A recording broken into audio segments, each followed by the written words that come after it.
everybody, hope your day is going well. I am here with Bruce Evanson, and yes, I'm wearing my glasses because I can't see without them.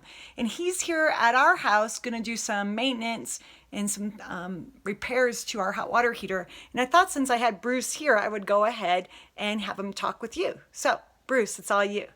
Good morning. I'm at Ed and Renee's personal home, and we're going to repipe these water heaters. Right now they're piped in series, so it comes in cold, out of the hot, into the cold, and out of the hot. So this one on the right is ending up being the workhorse for everything. So what I'm going to end up doing is I'm going to take the hot and tie it into the hot, and take the cold and tie it back in. And then the humidifier lines, we're going to get rid of these saddle valves because they're notorious for leaking.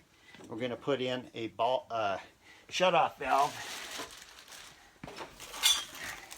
that you would see underneath your sinks, and that will run the humidifiers because they've got a humidifier for upstairs and one for downstairs. By doing this, both water heaters will be working equally. So this one here right now is the primary water heater for heating everything up. It's doing all the work, and this one's just holding back and doing its own thing. So once we're said and done, this will be piped. If one of these water heaters fails on a Friday night, which they usually do, they can come in, shut off the valves, and work off of one water heater.